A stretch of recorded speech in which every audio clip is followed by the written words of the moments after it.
Okay. ఈ పాపాలు చేసిన వాళ్ళకు అంటే ప్రేయర్ చేస్తే, పాపలు ప్రేయర్ చేస్తే వాళ్ళు పాపం తొలగిపోతుందా వాళ్ళకి? అలాంటిది ఏమి ఉండదా? ఉండదా? లేదు అసలు ఎక్కడ. ఓకే, ఏడలేదు. చేసేవాళ్ళు ఉన్నారు కానీ ఉత్తుది, అది తప్పది. ఆ.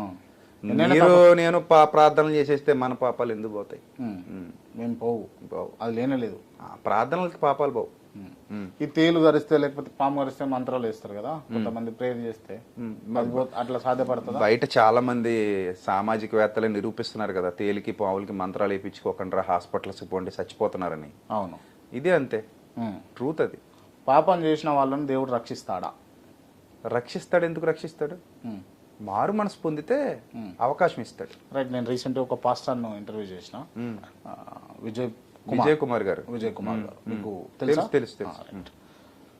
నేను అప్పట్లో చాలా లంగా పనులు చేసేవాడిని, ఇప్పుడైతే అట్లా లేను, చాలా మారిపోయినా. ఇప్పుడు చాలా మంచిగా ఉన్నా, నేను దేవుడిని నమ్ముకున్న తర్వాత చాలా మారిపోయినా, ఒక పాస్టర్గా ఉన్నా, నేను ఒక బోధకునిగా ఉన్నా అని అన్నారు కదా. అంటే గతంలో ఎన్ని పాపాలైనా చేసి దాని తర్వాత ఇప్పుడు ప్రాయశ్చిత్తం కావాలి అని చెప్పేసి మొక్కుకుంటే ఆ పాపాలు, గతంలో చేసిన పాపాలన్నీ కడిగేసుకున్నట్టు అయిపోతుందా? అంటే యాక్చువల్లీ ఒక మనిషి మారితే, పశ్చాత్తాపం చెందితే, మళ్ళీ పుడితే, ఆ పాతది చచ్చి కొత్త జీవితం, కొత్త బతుకు మొదలెట్టాలనే నిశ్చయత ఎప్పుడైతే అంతరాత్మలో మొదలైందో, ప్రతి చోట ఈ వెసులుబాటు ఉంది. ఇప్పుడు ఆల్రెడీ కరుణాకర్ సుగ్గుంతో నేను డిబేట్ చేశా గతంలో. అప్పుడు కూడా హరినామస్మరణ చేస్తే రాక్షసుల పాపాలన్నీ తొలగిపోయి వాళ్ళు హరి హరి అంటే వాళ్ళు మనసు మారదు యాక్చువల్లీ, వాళ్ళు అలా దుర్మార్గంగానే ఉంటారు, కానీ హరి హరి అని హరినామస్మరణ చేసినందుకు వాళ్ళందరినీ స్వర్గానికి తీసుకెళ్తాడు హరి. అంటే దేవుని స్మరణ వల్ల పాపాలు తొలగిపోతాయనే బిలీఫ్ మీ హిందూ మతంలో కూడా ఉంది. ఇక్కడ మారు మనసు లేకుండా కూడా తీసుకెళ్ళినట్టుగా మీకు ఆ డిబేట్ చూస్తే తెలుస్తుంది. కరుణాకర్తో నేను చేసింది ఆ రోజు మీ ఇద్దరం మాట్లాడుకున్నాం రాజమండ్రిలో. సో అందులో క్లియర్గా ఎక్స్ప్లెయిన్ చేశా. ఇక్కడ కూడా బైబిల్లో ఒక మనిషి పాప పనులు చేస్తూ ఉంటే దేవుడు క్షమిస్తాడని లేదు. మీకు ఒకటి ఐడియా ఉండే ఉంటుంది, రాష్ట్రపతి క్షమాభిక్ష పెడతాడు ఎవరికి? ఉరిశిక్ష పడ్డోళ్ళకి కదా. ఏ ఏ పరిస్థితుల్లో పెడతాడంటే, ఇంక అన్ని దారులు మూసిపోయినప్పుడు కొన్నాళ్ళలో ఉరిదీస్తున్నారు అనగా అర్జీ పెట్టుకుంటారు, నేను మారాను, నాకు కొత్త బతుకుతా, ఇక మీద నీతిగా ఉంటా, ఒక ఛాన్స్ ఇప్పించండి, ఒక అవకాశం ఇప్పించండి అని బతిమలాడుకుంటే రాష్ట్రపతి కనుక సంతకం పెడితే ఆ వ్యక్తి యొక్క ఉరిశిక్ష రద్దు చేయబడుతుంది. ఇన్ ద సేమ్ వే బైబిల్లో కూడా నువ్వు మార్పు చెంది ఆ పాత గతకాలపు జీవితాన్ని సమాధి చేసి కొత్తగా జన్మించడానికి ఇష్టపడితే, I will give you a new life, I will support you with my Holi spirit అని దేవుడు ఒక వాగ్దానం చేసినట్టుగా బైబిల్లో రాయబడింది. అది నిజమైన పశ్చాత్తపడి ఇప్పుడు గొంగళ పురుగు సీతాకోక చిలకగా మారినట్టు అందులో ఫేక్ కూడా ఉంటది కదా, వేషధారితనం కూడా ఉంటుంది. ఇందాక మీరు అన్నట్టు నటన అన్నారు కదా, అది కూడా ఉండొచ్చు. బోలెడంత మంది ఉన్నారు నటులు, అన్ని చోట్ల ఉన్నారు. సో ఆ స్థితిలోకి వెళ్ళడం, అలా వెళితే దేవుడు తప్పకుండా క్షమిస్తాడు. ఎక్కడైనా ఉంది అది, నేను అదే చెప్తున్నాను మీకు, క్షమిస్తాడు. క్షమించకపోతే ఇప్పుడు మన అమ్మా నాన్న మనల్ని ఎన్నోసార్లు క్షమించకపోతే మనం ఈ స్థాయిలో ఉండేవాళ్ళమా? చిన్న చిన్న తప్పులకి ఇంట్లోంచి గెంటేస్తే ఎప్పటికి మనం అడుగు తినేటోళ్ళం. కానీ మనం చాలా విషయాల్లో అమ్మా నాన్న క్షమించి అవకాశాలు ఇచ్చి సంస్కరించారు. అరే నాన్న ఇది తప్పురా, ఇది మంచిరా అని. దేవుడు కూడా అలాగే సంస్కరిస్తాడు, అది ఆయన ఇష్టం. శృతి మించిపోతే చంపేయచ్చు కూడా, దేవుడికి అధికారం ఉంది సృష్టించినోడు కాబట్టి. అంతే. ఓకే, అంటే ప్రేయర్ చేసుకోవచ్చు, మళ్ళీ పశ్చాత్తాప పడవచ్చు అని అంటారు. పాపాలు చేసి పశ్చాత్తాప నేను అనేది ఇక్కడ ఇంకో క్లారిటీ ఇవ్వాలి. ఒక్కసారి రియలైజ్ అయినోడు మళ్ళీ ఆ బురదలో దిగుతాడా? దిగితే వాడు రియలైజ్ అయినట్టు కాదు కదా. నా పాయింట్ అర్థమైందా? ఇప్పుడు మీరు రియలైజ్ అయ్యారు, గతంలో మీరు నక్సలైట్ అనుకుందాం, జనజీవన స్రవంతిలో గెలిచిపోయారు ప్రభుత్వం మాట విని. ఇప్పుడు జనజీవన స్రవంతిలో మళ్ళీ నక్సలైట్ అవుతానన్నారు అనుకోండి, that is not original repentance. అది యాక్టింగ్, అది వేషధారితనం. అలాంటి వేషధారితనం అంటే మనకి ఎలా క్షమాపణ దొరుకుతుంది? దేవుడికి అన్ని తెలుసు కదా. ఇక్కడ మనం యాక్టింగ్ చేసినంత కాలం చేస్తాం, ఏదో రోజు చచ్చిపోతాం అంతే. ఇప్పుడు ఈ సృష్టిని అంతా దేవుడే సృష్టించిండా? ఇది నా క్వశ్చన్. నేనైతే అదే నమ్ముతాను. దేవుడు లేకుండా సృష్టి ఎలా వస్తుంది? రైట్, రాదు కదా. మిమ్మల్ని ఎందుకు క్రిస్టియానిటీలో పుట్టించిండు, నన్ను ఎందుకు హిందువు? నన్ను ఏం క్రిస్టియానిటీలో పుట్టించలేదు ఆయన. మీరు కూడా హిందువులేనా మొదట? మరి పక్కా పక్కా హిందువులే. బొట్టు పెట్టుకుంటా? బొట్టు ఏంటి, రాముడు గుడికి వెళ్ళేటోడిని, మా నాన్నగారు పక్కా రామ భక్తులు, మా అమ్మ శివ భక్తులు. మరి ఎట్లా జరిగింది మీరు క్రిస్టియానిటీ? అదంతా చెప్పాలంటే చాలా టైం పడుతుంది మరి. ఒక మాటలో చెప్పండి. ఒక్క మాటలో అంటే నేను చిన్నప్పటి నుంచి హిందూనే. మధ్యలో అంటే నాకు హిందూ మతం మీద ఏ ద్వేషం లేదు. నేను హిందువుల్ని చాలా ప్రేమిస్తా. మీకు తెలుసా విషయం? కావాలంటే నా వీడియోలు చూసుకోండి. నా బంధువులందరూ ఎప్పటికీ హిందువులే. వాళ్ళందరితో నేను కలిసిమెలిసి ఉంటా. నాకు హిందువులన్నా, హిందూ సహోదరులు, బంధువులు అందరితో కూడా మంచి అవినాభావ సంబంధమే ఉంది. అలా వాళ్ళ గ్రంథాల గురించి కానీ, వాళ్ళ దేవతల దేవుళ్ళ గురించి కానీ ఎవడైనా తప్పుగా మాట్లాడినా నేను ఖండిస్తాను. తప్పురా అలా చెప్పకండి అని చెప్తా. సో కాబట్టి నేను నా ఇష్టపూర్వకంగా ప్రభువుని గురించి తెలుసుకొని 2010 వరకు నేను నాకు నచ్చినట్టే ఉన్నా. 2010 తర్వాత నేను ఆయన యొక్క పరిశుద్ధతకి, అంటే పరిశుద్ధత అంటే కరుణాకర్ అంటాడు పెళ్లి చేసుకోలేదు కాబట్టి యేసు ప్రభు పరిశుద్ధుడు అంటారు వీళ్ళు అంటాడు. అది అతని పర్సెప్షన్, వక్రీకరిస్తాడు, తప్పది. యాక్చువల్లీ పెళ్లి చేసుకోకపోతే పరిశుద్ధుడు, పెళ్లి చేసుకుంటే పవిత్రుడు అని అక్కడ. అలా అయితే సల్మాన్ ఖాన్ కూడా పరిశుద్ధుడు అన్నారు, పెళ్లి చేసుకోలేదు కాబట్టి. సో అది కాదు అసలు. ఆ బైబిల్ ఎక్కడ సల్మాన్ ఖాన్ పరిశుద్ధుడు కారా అనాలంటున్నాను. ఆయన పెళ్లి చేసుకోలేదు కాబట్టి పరిశుద్ధుడు అంటే అలా పెళ్లి చేసుకోవాలి వాళ్ళందరినీ పరిశుద్ధుడు అనాలంటున్నాను నేను. సో ఇక్కడ కరుణాకర్ అలా వక్రీకరిస్తాడు జనాన్ని దారి తప్పించడానికి. కాకపోతే యాక్చువల్లీ పాయింట్ ఏంటంటే అక్కడ బైబిల్ అక్కడ పెళ్లి చేసుకోకపోతే పరిశుద్ధుడు అని ఉండదు. ఆయన పెళ్లి చేసుకోలేదు కాబట్టి పరిశుద్ధుడు అని ఎవడ అండకూడా, ఏ బైబిల్ చదివేవాడు కూడా అండు. పరిశుద్ధత, పవిత్రత అనేది ఈ పాపిష్టి లోకంలో శరీరధారిగా జన్మించి ఆలోచనల్లో గాని, క్రియల్లో గాని, నడతలో గాని, నడవడికలో గాని ఎక్కడా ఏ పాపం చేయకుండా చనిపోయేంత వరకు నీతిమంతుడు, యథార్థవంతుడు, పరిశుద్ధుడు, పవిత్రుడు, నిష్కల్మషుడు అనే ట్యాగ్ వేసుకున్నాడు. అది నన్ను చాలా ఆకర్షించింది. చాలా పుస్తకాలు చదివాను నేను. నా దగ్గర ఇంచుమించు ఒక 4 లక్షల రూపాయలు విలువ చేసే బుక్స్ ఉన్నాయి. ఇప్పటికున్నాయి నా ఇంటి దగ్గర. అన్ని బుక్స్ నేను పరిశోధన చేసుకున్న తర్వాత నన్ను ఎందుకో యేసుప్రభు బాగా ఆకర్షించాడు. మా చుట్టూ మా వాళ్ళు కొంతమంది వ్యతిరేకించిన మా వాళ్ళలో నేను ఇంకెవరిని పట్టించుకోవాలా. నాకు మీరు ఆ రోజు ఆ డిసిషన్ తీసేసుకున్నా. Right, fine. నాకు కొన్ని నిజాలు తెలవాల్సి ఉంది ఇంటర్వ్యూలో. సో విషయం ఏంటంటే ఫస్ట్ అంటే ఈ భూమి మీద క్రిస్టియానిటీ ఉండేనా, హిందూ మతం ఉండేనా? భూమి మీద చాలా రకాల మతాలు ఉన్నాయి. ఫస్ట్ బోల్డ్ ఉన్నాయి. నాకు చరిత్ర కదా ఎవరికైనా తెలిసేది, ఎవరైనా చేయాల్సింది. మనం పుడతల్లోకి మనకి ఏం తెలియదు కదా. మనం పుట్టి మహా అయితే 30 ఏళ్ళు, 40 ఏళ్ళు, 50 ఏళ్ళు. అంతకు ముందు ఏం జరిగిందంటే ఎవరికి తెలియదు.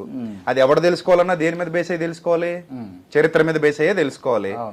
వాట్సాప్ లో ఎవడో పెట్టాడని నమ్మేం కదా, చరిత్ర మీద బేస్ అయ్యి తెలుసుకోవాలి. అంటే హిస్టరీలో ఫస్ట్ మెసొపొటేమియా నాగరికత, ఈజిప్ట్ సివిలైజేషన్ ఉంది, హరప్పా మొహంజోదారో ఉంది, సింధు నాగరికత ఉంది. ఈ నాగరికతలన్నిటిలో కూడా ఎక్కడ హిందూ మతానికి సంబంధించిన ఆనవాళ్లు లేవు. విగ్రహాలు ఉన్నాయి, విగ్రహారాధన ఉంది, అలాగే యోధ మతం ఉంది. సో అంతే తప్ప ఒక మతాందిది అని అనడానికి ఏది లేదు. ప్రపంచం అంతా ఒకే మతం ఉండేది అనేది అబద్ధం. రకరకాల మతాలు ఉండేవి. ఇప్పటికీ కూడా హిందూ పురాణాలు ఉన్నాయి, బైబిల్ పుస్తకాలు ఉన్నాయి, గ్రీకు పురాణాలు ఉన్నాయి. మీరు చదవండి. గ్రీక్ పురాణాలు మీకు ఇంటర్నెట్లో అవైలబుల్గా ఉంటాయి. చాలా ఇంట్రెస్ట్గా ఉంటాయి. అన్నీ ఉన్నాయి. ప్రపంచవ్యాప్తంగా బోలెడ్ అనే మతాలు ఉన్నాయి. ఈవెన్ మన భారతదేశం కూడా అనేక మతాల సమాహారం కదా భారతదేశం. ఇప్పుడు కొంతమంది నేను సెక్యులర్ అంటే ఒప్పుకొని అంటారు. ప్యూర్గా మనం అందరం సెక్యులర్లమే ఎప్పటి నుంచో. మీరు సెక్యులరేనా? నేను పక్కా సెక్యులర్. నేను అదే ఇష్టపడతాను. అందరూ బాగుండాలి, అందరూ ఉండాలి, అందరూ బాగుండాలి.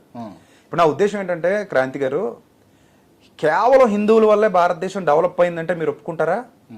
మీరు చెప్పండి, ఒప్పుకుంటారా? అర్థం కాల. కేవలం హిందువుల వల్లే, హిందువులు అనొద్దు, ఒక హిందూ మతం వల్లే భారతదేశం డెవలప్ అయిందంటే ఒప్పుకుంటారా? నేనైతే ఒప్పుకోను. ఎందుకంటే అందరూ కలిసి భారతదేశాన్ని డెవలప్ చేసుకుంటున్నాం. We are all Indians. మన భారతదేశం బాగుండాలి. డెవలప్మెంట్స్ జరుగుతున్న మధ్యలో ఒక వ్యక్తిని కావాలని టార్గెట్ చేసి, ఒక వ్యవస్థను కావాలని టార్గెట్ చేసి మతంలోకి రండి అని ఇన్వైట్ చేయడం ఒక రకంగా అభివృద్ధి రారు సార్. అలా వచ్చేస్తారు సార్, పిచ్చోళ్ళు అయితే వస్తారండి. అలాగా మతంలోకి రండి అంటే ఎందుకు వచ్చేయాలంటే నాకు అర్థం కాదు. ఇప్పుడు నేను అంటాను మిమ్మల్ని మతంలోకి రండి అని, మీరు వచ్చేస్తారా? మీకంటూ సెన్స్ ఉంటుంది కదా. దానివల్ల ఒకవేళ మీరు ఇలా మతంలోకి వచ్చినా మీ అభివృద్ధి ఏమైపోద్ది? నేను మీ మతంలోకి వస్తే మీ అభివృద్ధి ఏమైపోద్ది? నా అభివృద్ధి ఏమైపోద్ది? మతం వ్యక్తిగతం, బతికే బతుకు మామూలు కదా. ఇప్పుడు మనం ఏం చేసినా కూడా ఏదో ఒకటి వ్యవసాయమో ఇంకోటో నడుస్తుంది కదా. ఇప్పుడు తల్లిదండ్రులు ఇచ్చిన ఆశతో ఏదో నడుస్తుంది. ఓకే. సో మతం వల్ల అభివృద్ధి ఆగిపోద్ది అనేది అబద్ధం. ఓకే. అలాగే మతం వల్ల అభివృద్ధి జరుగుద్ది అనేది కూడా అబద్ధం. ఇప్పుడు మన దేశం ఉంది, ముస్లిమ్స్ ఉన్నారు, చాలా కష్టపడతారు, చాలా ఎఫర్ట్స్ పెడతారు. హిందువులు ఉన్నారు, చాలా మంది గొప్ప గొప్ప వాళ్ళు ఉన్నారు హిందువులు, వాళ్ళు దేశం కోసం చాలా ఎఫర్ట్స్ పెట్టారు, చాలా కష్టపడ్డారు. అలాగే క్రిస్టియన్స్ కూడా ఉన్నారు మన దేశంలో ఇప్పుడు, వాళ్ళందరూ గొప్ప గొప్ప ఎఫర్ట్స్ పెట్టారు, కష్టపడ్డారు, కష్టపడుతూనే ఉన్నారు. సో అందరి వల్ల దేశం అభివృద్ధి చెందుతుంది. నా దృష్టిలో భారతదేశం సమైక్యంగా ఉండాలి, సెక్యులర్గా ఉండాలని నేను ఎందుకంటానంటే, ఒకే మతం 15వ శతాబ్దం లేదా 16వ శతాబ్దం వరకు లేదా పోర్చుగీస్ వాళ్ళు వచ్చేంత వరకు మన భారతదేశంలో ఒకటే మతం ఉంది. ఏ అభివృద్ధి చెందేసింది మన భారతదేశం అప్పుడు? అభివృద్ధి చెందకుండా అడ్డుకున్న వాళ్ళు ఎవరు? అసమానతలు ఎక్కడి నుంచి వచ్చినాయి? సతీ సహగమనం ఉంది మన భారతదేశంలో అప్పటికే, బాల్య వివాహాలు ఉన్నాయి. మొన్న ఎవరో ఆయన పేరేం పేరు బంగారయ్య శర్మ గారికి నేను మాట్లాడుతూ ఆయన, సార్ మీరు తప్పు సార్ మీరు చెప్పేది, సతీ సహగమనం బాల్య వివాహాలు మనవి కావన్నారు, మీరు తప్పు సార్ అని చెప్పి నేను ప్రూఫ్లు ఇచ్చి మరీ మాట్లాడా. మీరు ఆ వీడియో కూడా యూట్యూబ్లో చూడొచ్చు. సో ఉండేవి సార్, మనవే సార్ అవి, మీరు అబద్ధం చెప్పకుండా ఉన్నట్టు మాట్లాడండి సార్ అని చెప్పాను బంగారీ శర్మ గారికి. సో కాబట్టి శూద్రుణ్ణి చాలా హీనంగా చూడడం, ఇప్పటికీ గోళ్లలోకి వెళ్ళనివ్వకపోవటం, ఇలాంటి మూఢాచారాలు మన భారతదేశంలో కూడా ఉండేవి. మనిషిని మనిషిగా చూసేవాళ్ళం కాదు. మన తాత ముత్తాతలు తగలడ్డారు అలాగా. మనం వచ్చాక మనం రియలైజ్ అయ్యాం. మనం ఇప్పుడు అలా చూడట్లా, మనం అందరినీ సమానంగా చూస్తున్నాం, మనిషిని మనిషిగా చూస్తున్నాం. కానీ మన తాత ముత్తాతలకి ఈ జ్ఞానం చెప్పేటోడు ఎవడో లేడు ఇక్కడ. లేక మూతికి ముంత కట్టుకోవాలి, ముడ్డుకి చూపురు కట్టుకోవాలి, ఆ తర్వాత రోడ్ల మీద నడవకూడదు, మా వైపు రాకూడదు, చెప్పులు వేసుకొని తిరగకూడదు, ఇంత హీనంగా చాలా ఉన్నాయి అలాంటివి. వాళ్ళని చంపేసిన తప్పు లేదు, వాడు ఏదైనా చదివితే 4 గోసేయాలి, ఇలాంటి దురాచారాలు ఉండేవి. సో తర్వాత ప్రపంచీకరణ అనేది జరిగిన తర్వాత కదా మనం అందరం అభివృద్ధి చెందాం. ఇప్పుడు ఎక్కడైనా ఏ దేశంలోనైనా కొత్త టెక్నాలజీ వచ్చిందంటే మనం అడాప్ట్ చేసేసుకుంటున్నాం. సో అందరి వల్ల ఈ దేశం అభివృద్ధి చెందుతుంది తప్ప ఒక మతం వల్ల ఎప్పుడు దేశాలు అభివృద్ధి చెందవు. అది నా ఉద్దేశం. అందుకే సెక్యులర్ అని ఎందుకంటానంటే, బౌద్ధం మన దేశాందే, మరి సిక్కులు మన దేశస్తులే, జైనులు మన దేశస్తులే. అలాగే హైందవ్యంలో కూడా వైష్ణవులు శైవులు వేరువేరుగా ఉండేవారు. వాళ్ళిద్దరికి పడేది కాదు. మీరు దశావతారం సినిమా చూస్తే మీకు అర్థమైపోద్ది కదా, అది ఒరిజినల్ అది. సో వాళ్ళిద్దరికి ఇప్పటికీ పడదు. పైకి ఒకవేళ మాట్లాడుకున్నట్టు నటించినా అది వేరు, రెండు వేరు వేరు. వాళ్ళని వీళ్ళు ఒప్పుకోరు, వీళ్ళని వాళ్ళు ఒప్పుకోరు. శైవాన్ని వైష్ణవం ఒప్పుకోదు, వైష్ణవాన్ని శైవం ఒప్పుకోదు. అలాగా ఒకవేళ మొత్తం భారతదేశం అంతా ఒకటే మతం ఉన్నా మళ్ళీ ఇది ఇలాంటివి వస్తాయి. మళ్ళీ శైవం వైష్ణవం అంటారు మళ్ళీ. అంతెందుకు మన సాయిబాబాని ఆరాధించే వాళ్ళు మన హైందవ సోదరులు ఎంత. మా ఊళ్ళో మంచి గుడి ఉంది. మా ఊళ్ళో గుడికి మా హిందూ సోదరులు అందరూ, మా బంధువులు అందరూ సాయిబాబా గుడికి వెళ్తారు. ఈ మధ్యకాలంలో ఈ దరిద్రాన్ని బయట తీసుకురాలేదా? సాయిబాబా మనోడు కాదు, అతన్ని వెలేయాలి, తిట్టాలి, తిమ్మాలని రకరకాలు మాట్లాడుతున్నారు. సాయిబాబా మన దేశంలో పుట్టినోడే కదా, మన దేశంలో భారతీయుడు అతను కాదా, పరాయి దేశం నుంచి వచ్చినోడు కాదు కదా, భారతీయుడు. ఓ భారతీయుడు ఆరాధిస్తుంటేనే మన వాళ్ళకి నచ్చట్లా కదా. కాబట్టి సెక్యులర్ అనేది మంచిది, తప్పు కాదు అది. లేదు మొత్తం మేమే ఉంటాం, ఏం ఉద్ధరిస్తావు చెప్పు అని అడగాలి ఇలాంటి వాళ్ళని, మతోన్మాదుల్ని. చాలా మంది హిందువులు సెక్యులర్కి సపోర్ట్ చేస్తారు, నిజమైన హిందువులు. ఎందుకంటే వాళ్ళకి తెలుసు ఒక అబ్దుల్ కలాం ఏం చేశాడో తెలుసు దేశానికి, ఇంకా చాలా మంది అంబేద్కర్ లాంటి మహానుభావులు ఏం చేశారో తెలుసు దేశానికి. సో కాబట్టి వాళ్ళకి అర్థమైంది కాబట్టి వాళ్ళు అలా ఉంటారు. అది నా అభిప్రాయం. ఆమె సెక్యులర్. ఓకే. మీ దృష్టిలో యేసు ప్రభు దేవుడా లేకపోతే రాముడు దేవుడా? అసలు ఆ క్వశ్చన్ అడగకూడదు. నేను అడుగుతా, తప్పది. మీరు చెప్పండి. అలా కాదు, ఇందాక చెప్పాను కదా, మీ నాన్నగారు గొప్పోడా మా నాన్నగారు గొప్పోడా అన్నట్టు ఉంటుంది. తప్పది. నేను అడిగినా మీరు సమాధానం చెప్పండి.